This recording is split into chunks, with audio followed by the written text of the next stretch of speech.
Wow, that kind of snuck up on me. Jared hit the music, and I was reading the show notes and wasn't quite ready, but I guess it doesn't matter whether I'm ready or not, because here we go. How am I sounding over there, kid?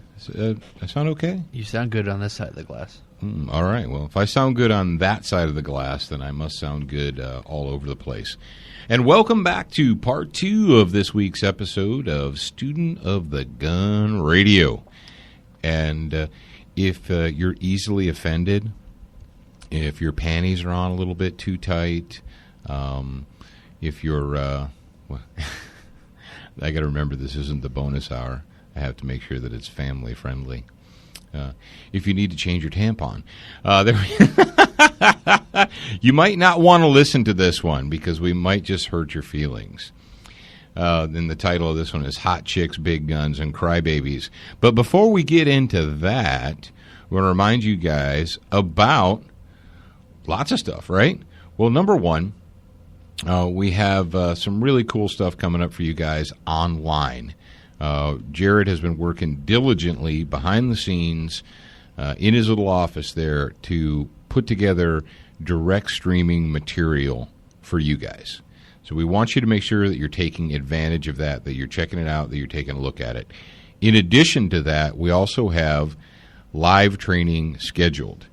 And we have the Armed Living class, which is a one-day concealed carry in an uncertain world class, and it's primarily geared towards Gulf Coast residents, but anybody could take it. You would benefit from it. We also have another Beyond the Band-Aid. Jared, that's what weekend? We got Force Options and Beyond the Band-Aid. Yeah, December 5th, 6th, and 7th. Jared says it's December 5th, 6th, and 7th, so you want to go ahead and check that out and get signed up for it today. You will not regret it, absolutely. You know how to defend yourself, rock on. You have the ability to defend yourself. You've got the gear, you've got the skill and the knowledge. What are you going to do when the gunfight ends and a good person is bleeding? What are you going to do? What are you going to do if you're in a rollover car crash and you've got a gun and spare ammo and a flashlight and a knife and someone you care about is bleeding to death? What are you going to do? Shoot the wound closed? I don't know. Maybe. What do you see more often driving down the road? An ambulance or the SWAT van? Good, yeah. I would assume that you see more of an ambulance than you do a SWAT van. If you don't, if it's the opposite for you, you probably should think about moving. Yeah, no kidding. But if you see more ambulances, so what gear do you think you're going to need more? Folks, it's whether you carry a gun or not, this is life-saving training that you, if you're listening to the sound of my voice, I would pretty much guarantee that you're qualified to enter this class and learn. This isn't super secret ninja stuff, but it is information and it's training that you actually have to do hands-on. You can't get it from a book. But and that is all available to you guys. If you go to SOTGU, that's short for Student of the Gun University. We shortened it for you because that would be easier. But go to SOTGU.com and start clicking around, and there should be a course for you. We're all about education here. Now, in addition to education and enlightenment and all that good stuff, we also like to partner with good people in the industry, and we've been doing that for a long time now. As a matter of fact, I saw the word Blackhawk in the show notes, and Jared, you know what I'm wearing right now? My brand new Blackhawk side zip leather boots. I'm doing something that I haven't had to do for a long time, and that's break in a pair of boots. Now, all you kids out there wearing your soft, suede, leather, fancy desert kind of boots, you really don't know what it is to break in a pair of boots. But if you have traditional black leather boots, you need to put them on your feet and walk around with them for a little bit. The last thing you want to do is buy a brand new pair of boots and take them on a trip with you, whether it's a hunting trip or a training class or a school or whatever. Make sure they fit your feet right before you decide that you're going to walk miles and miles. So I've got these, and they're kind of cool. Back in the olden days, when Paul was a young Marine, they used to have these lace zippers that you could buy at like the U.S. Cavalry catalog. There's a blast from the past for some of you guys, a U.S. Cavalry catalog.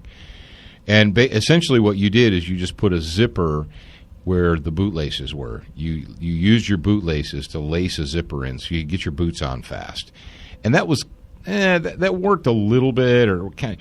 The problem was when you bent your foot or when you marched or humped or what have you, that the zipper part would bunge up on your foot, and it was really very uncomfortable. It didn't work well at all. So what companies decided to do is they decided to put zippers in the sides. And you're like, oh. So that actually has worked out much better than the old, put the zipper where the laces are deal. So these are a new pair of boots that I've got on my feet right now. They're from Blackhawk, and they're I think they're brand new, aren't they, Jared? Didn't they just release these side zip boots? Yeah, they just released those. So I'm trying those out. Speaking of Blackhawk stuff, if you are a bonus hour listener, well, then you are eligible for a Blackhawk Legacy Light. This is a cool light. It actually retails for like $99.99, so it's basically a $100 value. And we're going to be giving one of those away during the bonus hour. And all you have to do to be eligible is to sign up for the bonus hour and listen, and bam, there you go. Don't forget about our new sponsors, Velocity Triggers. We talked about them during the first hour. We want to mention them again. They are a new sponsor. They make AR-15 drop-in trigger groups. It's a match-grade trigger. It's all 100% made in the USA from quality machine components and parts. And we've got two of them, actually. We just got a little priority mailer that showed up a couple of days ago. And in the priority mailer, there were two triggers, one with a hooked or normally curved trigger and one with a straight trigger. Some of you competition guys out there prefer a straight trigger. So they're triggers, and now Jared and I are our next project, I guess, is building two AR-15 rifles, isn't it? Oh, that's a horrible project to have. Oh, I know. We're gonna have to come up with strip lowers, and we're gonna have to build rifles, but we can do it. I know we can. So those are going to be featured on the TV show in the very near future. Well, maybe not very near future, because if you know anything about TV, we're in a rerun session right now. But in the next season, the upcoming season of Student of the Gun TV, we'll be featuring those triggers. What else? Well, do you want to talk about bikini babes and guns, big guns and crybabies, Jared? Are you ready to do that, or? Well, I will enjoy talking about bikini babes and big guns, but crybabies not so much. Well, I don't know. We might. Someone might get offended. Maybe by talking about crybabies, we'll make more crybabies. More crybabies would be offended. Yeah. This story broke a couple of days ago, and I've probably, at least 3 or 4 people have sent me the various links. They're like, check this out, check this out. It's on Facebook and all that jazz. And we knew when this came out that we had to talk about it. Jared's got some audio for us, and we're going to let you listen to the audio because, all right, let me set it up for you. If you guys are out there in the audience, you know that there are such things as calendar girls. I know you're like, what? You just fell out of your chair. Okay. There are calendar girls? You mean they take hot chicks and put them in very little or, scantily clad, and they take pictures of them and they make calendars? How many of you old-timers remember when Snap-on calendars were really, no kidding, Snap-on calendars? Dallin's dad, one of my friend's dads, has a few Snap-on calendars hanging up in his little garage because he works on cars for a living, and that's where they go. And I think Snap-on actually, they capitulated to the crybabies of the world, and they started putting pictures of tools up on there. But I can remember being a young lad. I was probably in elementary school, and I went to work with my dad because I guess it was probably my mom thought that'd be a good thing, take your son to work so he can see what adults have to do. They have to go to work and do all that stuff. And I remember going to my dad's workplace, and it doesn't really matter what happened during the day, but we went into the back area over the workbench, and over the workbench there was a calendar, and it had very lovely women on it, and the lovely women did not have their tops on. And being probably, I don't know, I guess I was prepubescent, just getting ready to, like 5th grade kind of a thing, and that was pretty much the height of my go to work with your dad day right there. That made the trip for me. But today, in our modern enlightened society, there's so many crybabies and vaginas out there that we've lost some of that. Let's listen to the story here. This story about this hot chicks, this calendar girl story, has made not only local but state and now national news. And you're not really going, well, you may believe why. Let's go ahead and listen to it, and then we'll talk about it. More fallout tonight from that racy photo shoot involving bikini models toting guns. The Utah National Guard confirms that its personnel and equipment were involved. And we've learned officers from another state agency are in trouble. Fox 13's Ben Winslow first broke this story yesterday and has tonight's development. The Utah National Guard confirmed that some of the racy Hot Shots swimsuit calendar was shot at Camp Williams. We've got loads of tanks, boats, helicopters, and of course, loads of guns. Yeah. The Guard says personnel and equipment was used in this promotional video for the calendar. No one was paid for it, but the Guard says a senior non-commissioned officer of the 19th Special Forces Group gave unauthorized approval. In a statement, the Guard says it apologizes for any embarrassment that this incident may have caused its members, their families, and the community, and is continuing its ongoing investigation of this matter. Jerry, can you stop it right there? Yeah, I was just about to say, stop right there. Okay, so did he say what? Any embarrassment this may have caused Guard members, their family, the community, Martians, people who live in Fiji. What? What?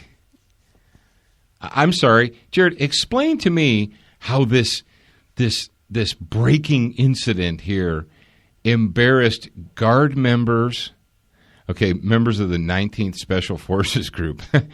Dude.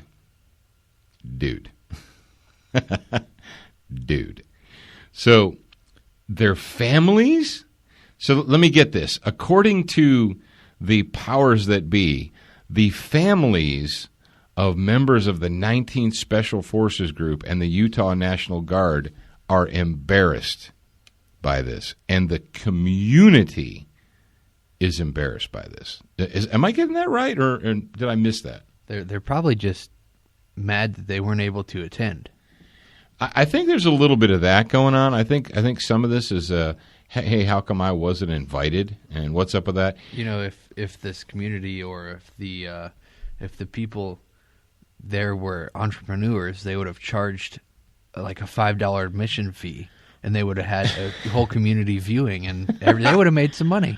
Well, okay, yeah, I understand. You know, it's hilarious to me that people will get all up in arms about the use of taxpayer money in certain instances. Like this, they're like, oh, that's U.S. government money. Well, first of all, no, it's not U.S. government money. The government does not make money. The government takes money from me and Jared and you guys out there, and everybody else puts it in a big pile and divvies it out like they see fit. The government does not make money. Okay, so let's say it's taxpayer money. All right. Nobody got paid. All right, okay. And in the original story, the original story from this actually made it into the New York Daily News. Did you know that, Jared? Yeah, this made it into the New York Daily News all the way out of Utah. And I don't think people in New York ever actually think or talk about the people in Utah unless they're making fun of them. Unless the only time anyone in New York ever mentions Utah is when they're making a joke or they're being disparaging. But all of a sudden, the New York Daily News is on it, and it's it that tanks, boats, and first of all, the tank, it's a self-propelled howitzer. I just had to point that out. It's not a tank. So, but what was I going to say? One of the they got some chick, some Democrat chick got her panties all twisted up and was going to have an investigation because what did she say, Jared?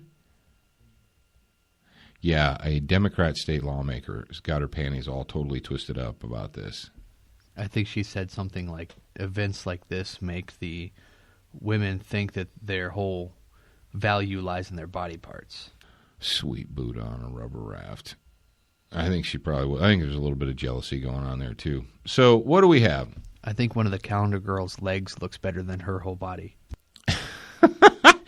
Well, what we've got is we have men being men. Now, here in the United States of America, we still do have a free market, right? I mean, do we? I know we've kind of lost a little bit of our free market, but I think we still have a little bit of free market, and the market speaks. Jared, you think if there was a demand for female Democrat congresswomen calendars that someone would make one and sell it? You know, like a Nancy Pelosi and Barbara Boxer and Dianne Feinstein and what's the chick from Colorado? Diana DeGette. Oh yeah. Yeah, and what's the other one with the moo-moo? What was her name? I can't remember. Her name. So, I mean, if there was a demand for a female Democrat congressman calendar, do you think they would make one and sell it? Probably. I mean, if there was a demand. If there's demand. I mean, if the customers out there, if the American public was demanding one, surely someone would get together and make one. Well, why do you think there's a Hot Shots calendar? Because nobody wants it? Because members of the Utah National Guard are offended and embarrassed by it? Come on, dude. The 19th Special Forces Group, folks. Jeez. All right, go ahead and play the rest of it, and then we'll talk a little bit more. Play the rest of the clip, Jared. Meanwhile, the Utah Department of Public Safety has launched its own investigation. Our colonel was watching the news. He didn't like what he saw. He happened to recognize that some of the instructors from the firing range that day were some DPS CERT team members. CERT is our Special Emergency Response Team members. My favourite ones are still the big ones. I like all the big ones. The calendar's promotional video shows 2 DPS officers in uniform assisting the busty British models who fire a number of guns at the privately owned Big Shot Ranch in Grantsville. We recognized 2 of those individuals as members of our organization. We weren't aware of that shooting or anything that was going on, and so at this point what we're going to do is take a look at that internally and see what involvement we have, and then it's not something we condone, that this was not a department sanctioned or approved event. The Utah National Guard says that when its formal investigation is complete, the appropriate disciplinary action will be taken. Meanwhile, the governor's office says it's monitoring both investigations.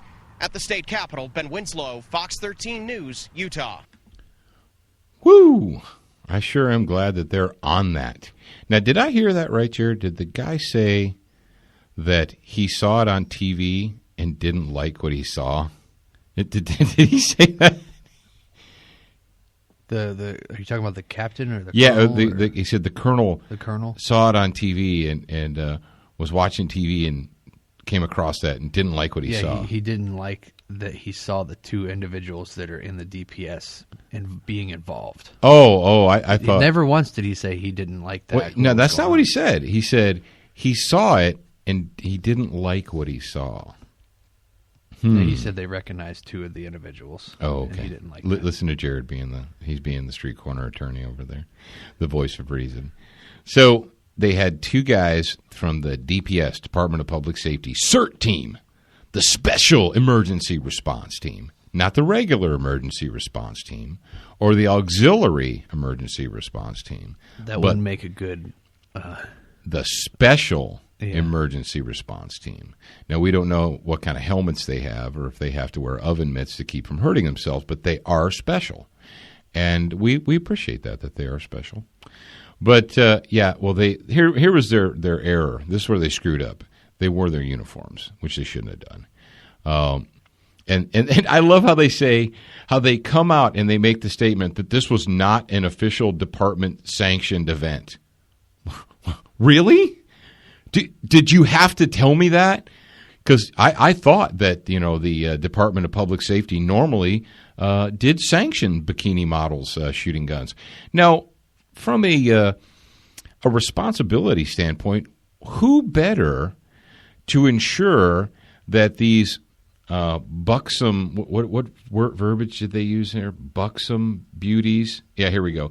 The buxom models, that's what it's in the story.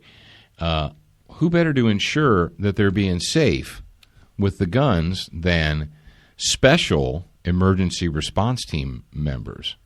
I mean, isn't that what we want? Don't we want them to be safe and educated? I would think that's what we would want. And Lieutenant Colonel Stevens said no payments were received by the Utah National Guard members for support or involvement in the production of the calendar. No monetary payments? Yeah, no monetary payments. It's, limited filming at Camp Williams with Guard personnel equipment was confirmed with a senior NCO from the 19th Special Forces Group. That's just terrible. That's just terrible. The Utah National Guard apologizes for any embarrassment that this incident may have caused. Well, okay. So I accept your apology. Would they have apologized if it was a Chippendales for Men's calendar? Well, I don't know, Jared. Would they apologize for that? Well, you do know that in the United States military today, under the administration of Comrade Barry Hussein, that our military members, folks out there in the listening audience, do you know that they have to go through homosexual and gender identity sensitivity training? Did you know that? Did you know that your troops, that your sons and daughters have to go through mandatory homosexual gender identity sensitivity training? Does that offend you? Does that embarrass you? Did the Utah National Guard apologize for that? Did the U.S. Navy, Army, etc., do they apologize for that as not in keeping with the values of the Utah National Guard? I don't think so. I'm not really sure. And, as far as like Tempest in a Teapot, it says the officers were at a privately run Big Shot Ranch in Grantville. So the chicks were shooting on a private ranch, okay, but they did go to the military base and ride around on the self-propelled howitzers and so forth, and had a good time. And they're the DPS guys. Their big error was to wear their uniforms, and they should have known better than to do that. But folks, come on, are you kidding me? This is worth this. Things it must have been a dull day in Salt Lake City, because not only did they do one story on the first day, but then they did a follow-up story, and they went out and got a statement from a female Democrat politician. Then the governor's office is closely monitoring the situation. Are you kidding me? With all that's going on in the United States of America and the world today, you're telling me that the governor's office has time to closely monitor the investigation? Why don't we just give up now, Jared? Let's just give up. Let's just go around the country, take down the flags. Let's just put up ISIS flags or rainbow flags or whatever. I mean, what's the point? We're such a bunch of freaking crybabies and vaginas. We apologize for everything except what really is wrong and what really is nasty and what really is vile. We're not going to apologize for any of that. And if this offends you, I would say, and I mean, they're not even topless. They got freaking bikini tops on. All their little, special parts are covered. Get a life, folks. Get a freaking life. But on a positive note, on an upside, and here's the thing, is this whole story is doing nothing but what, Jared? What is it driving attention to? The Hot Shots calendar. Yeah, the Hot Shots Do you know calendar. how many people Googled Hot Shots calendar or Hot Shots after this story came out? Probably about Maybe they did this for 100,000 more than would have normally. Yeah. Because I never heard of it, but now I have. And actually I did. I Googled Hot Shots or Duck. You can duck it, Hot Shots calendar. They'll sell probably twice as many calendars as they would have initially based on this story. And then the news agency, they don't just do one story, they do a follow-up story the next day. But Jared and I were talking in the car on the way back from Texas, and we were kicking around the idea of, because we do, and we know we have female listeners out there in the Student of the Gun audience. And quite frankly, the only time we get comments or emails or complaints about women's rights issues, they don't come from women. All of the women's rights and women's sensitivity complaints that we get come from emasculated, man-childs or, eunuchs, essentially. So we're driving back on our long trip back from Texas last week, and we're just spitballing. I said, well, what do you think, or how do you think our audience would react if we were to do a Student of the Gun calendar featuring legitimate students of the gun? So, all right, folks, you're listening.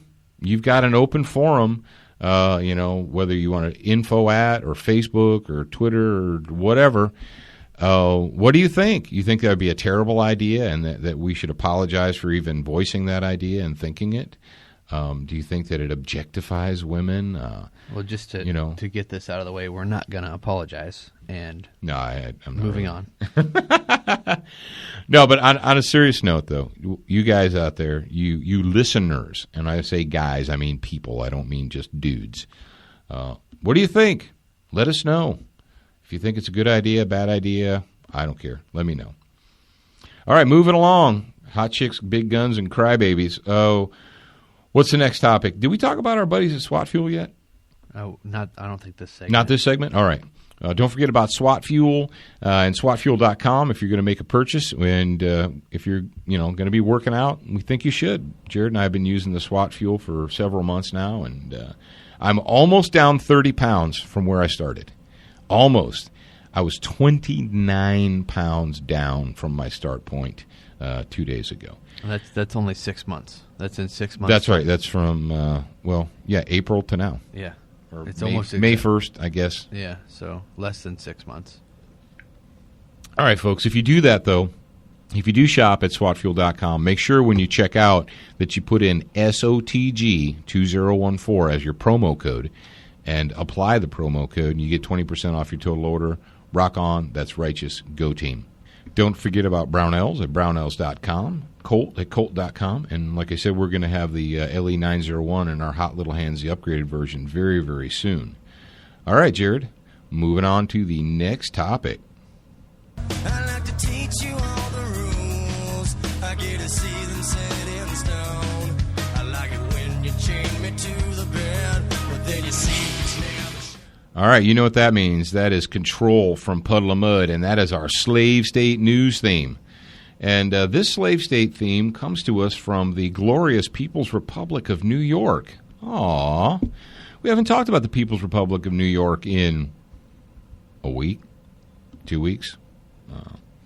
Well, you guys know that we bag on people from New York because, quite frankly, you deserve it. And it's your own fault for being reasonable. No, come on, Paul. It's not our fault. Yes, it is. Yes, it is your fault. You know why it's your fault? Because for decades and decades and decades, you've listened to the voice of reason. People say, oh, well, you need to be reasonable. We need to, you need to accept reasonable limitations on, and we need to this and that and the other thing. Well, guess what? Guess what reasonable gets you? Reasonable gets you tyranny. It doesn't just happen overnight. And if you're in a state right now that is introducing these, reasonable gun control laws and this very, very deceptive universal backgrounds check language that's even got some people that are supposed to be on our side saying, well, I can understand that, it's reasonable. No. Reasonable leads to tyranny, butthead. That's how you get there. That's how you become New York, how you become New Jersey or Massachusetts by giving a little here. And well, if we just give up a little bit, then they'll just be satisfied and they'll stop trying to take our rights. What have we learned? They're never, ever, ever satisfied. It's never enough. You are never going to get a progressive statist to come out and say, you know what? We have enough gun control laws on the books. Let's just go ahead and enforce the existing laws. We don't need any more. That's never going to happen. Because even when they get more, they come back in a year or two and say, you know what? We tried, but it didn't work, so we need more laws. Now, this story comes to us from Watervliet. I don't really know my New York geography here, but the name of the town is Water, Water, Vliet, Watervliet, whatever. It doesn't matter, and I don't care. But it comes to Watervliet, New York. And the title of the story is Watervliet, New York asks pistol permit applicants for Facebook passwords or not. And I'm like, what? Well, the story has an accompanying photo, and it was a photo that was obviously snapped with somebody's phone. And it says Department of Public Safety, Bureau of Police, yada, yada, yada, pistol permit applicant. And there's a blank for name, address, phone number, email, Facebook, and password, and date. And this is obviously a document that was created, like on WordPerfect or something. And it has the address of the agency listed below, and the agency's phone number and the agency's fax number, because apparently their dinosaur didn't step on theirs yet. So what's the story here? Well, number one. The number one story is that you still live in a state where you need to seek permission from the government to own a handgun, that is a problem. But the story goes like this. The photo above shows an application of a pistol permit as used by the Watervliet, New York Police Department. It comes to us, and it came to us from Maz, a member of NewYorkFirearms.com /forum. Considering the document's homemade look and the absurdity of its request, and the I is the reporter in this situation, and the reporter's name is Robert Farago. It says, I'm sorry, folks, I'm scrolling with my little scroll button. It says, I called Watervliet PD for confirmation and clarification, and I got Chief Ron Boisvert. What the heck is up with the name of these? Dude, is it me? Watervliet and Boisvert.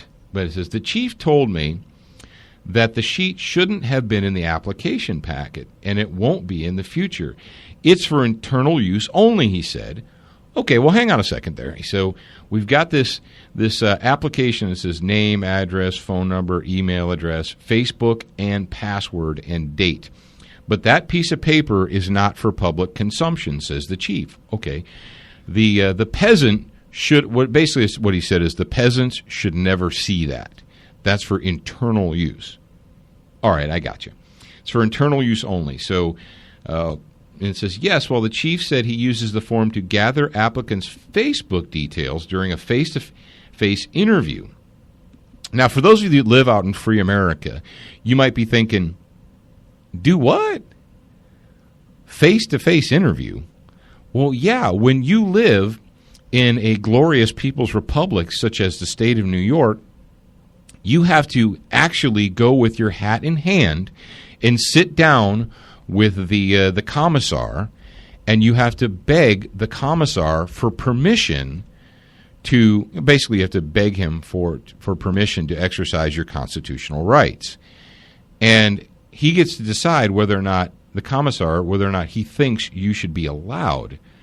Well, all right, so that's part of the problem. But that being as it may, he said the chief says that they use the form to gather applicants' Facebook details during the face-to-face interview. And so the question was asked, well, why note the password? He says, well, we don't ask the password. He says, we ask the applicant, check this out, this is in quotes, we ask the applicant to log on to Facebook in front of us so that they can look at the person's friends and character. It says pages that are looked at reflect their friends and anything that reflects the character of the applicant. Did you get that? Did you guys get that? So the commissar, the senior law enforcement official, before he grants you permission to exercise your constitutional rights, he's going to go into your social media and take a look at your friends and your activities and what groups you may belong to.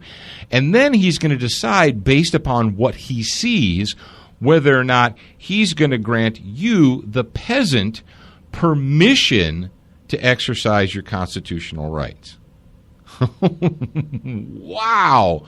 Woohoo! And the author goes on to say, I pointed out that there's a big difference in privacy terms between viewing a public Facebook page as a friend and viewing it as the owner. Says the chief wasn't bothered by the distinction. When I pointed out that checking someone's Facebook page in front of them, no less, was unnecessary, unfair, and unconstitutional, the chief said, quote, I'm just the middleman here, and it is what it is. It is what it is. Oh, that's what the chief said. He said the information gets sent to a superior court judge who makes the final decision. The Facebook search is, in fact, the judiciary's idea, so he said. I mean requirement. All right. So here we go. We've got the commissar, we got the senior law enforcement official telling you that you need to log into your Facebook account in front of him and let him look at it. Then he takes that information and he forwards it to a superior court judge who gets to make the final decision. Here we go. We have a judge involved in deciding whether you as a peasant are allowed the privilege of owning a handgun, because this says pistol permit. This doesn't say concealed carry permit. It's a permit to own a handgun. Now, correct me if I'm wrong up there. Oh, oh man, this is insane. I just note the facts and send it to the judge. So here we go. We have a law enforcement officer who's decided he's playing the I'm just following orders game. Where have we heard and seen that before, Jared? It's not my responsibility, I'm just following orders? Yeah, that's ridiculous. How can, if it's not your responsibility and you're just following orders, but you don't have enough, like you can't separate yourself and give yourself your own morals, you just have to do what it's told. Well, how about that whole pesky Constitution thing? When you become the chief of police anywhere, at some point in your career, did you ever run into this thing called the Bill of Rights? Did you ever run into this thing called, you ever come across it, during your career, like, hey, what's that thing right there? Oh, they call that the United States Constitution.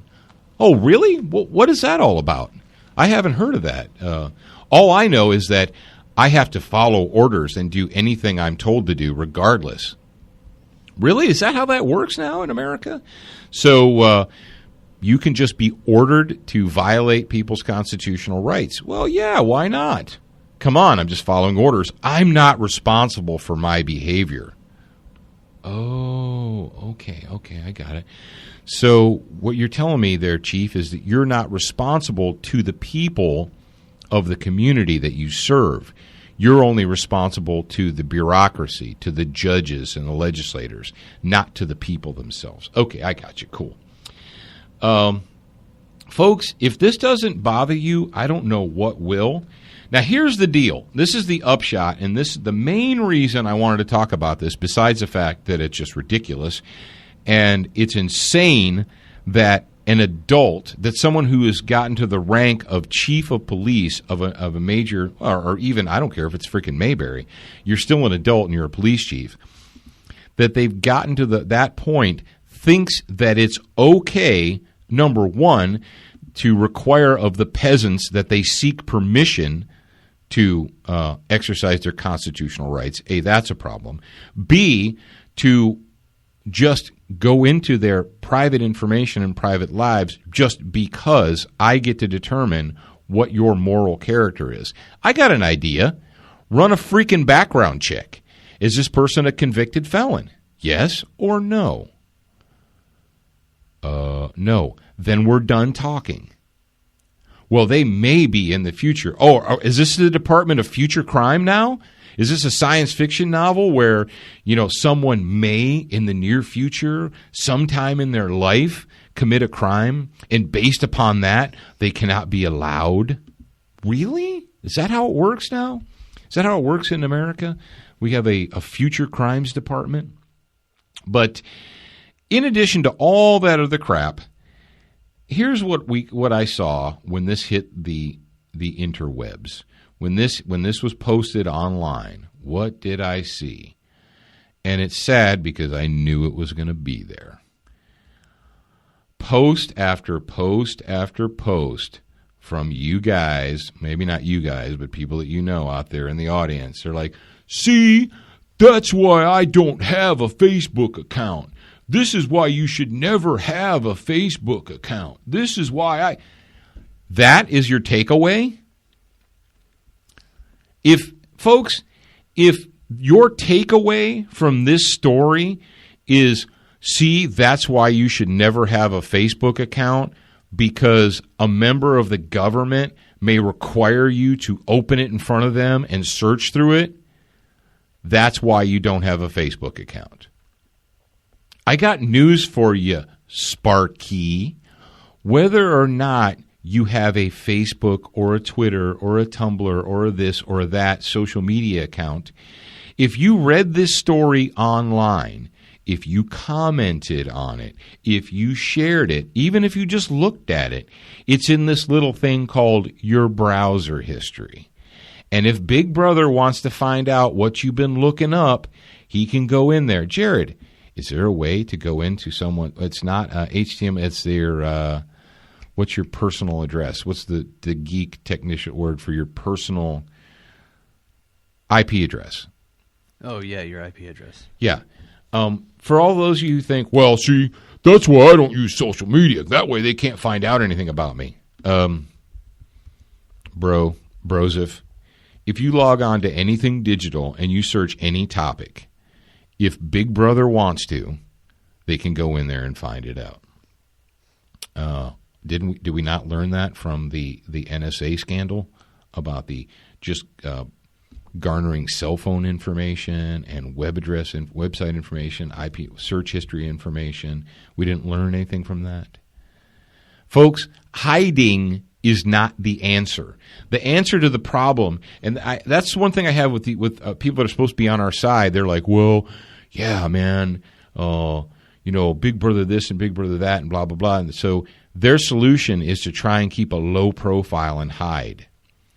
Well, I won't search certain things, or I won't talk about certain. Folks, that's tyranny. When you're afraid to discuss subjects in public, when you're afraid to address certain subjects or certain topics in public for fear of reprisal from the government, that's freaking tyranny. Do you not understand that? And Facebook account or no Facebook account, hiding is not the answer. But I digress. Well, I'm not going to digress. I'm going to go ahead and put a pin in that, and I'm going to move on. All right, don't forget about the bonus hour coming up. This week during the bonus hour, we're going to talk about whether or not more rules make us safer.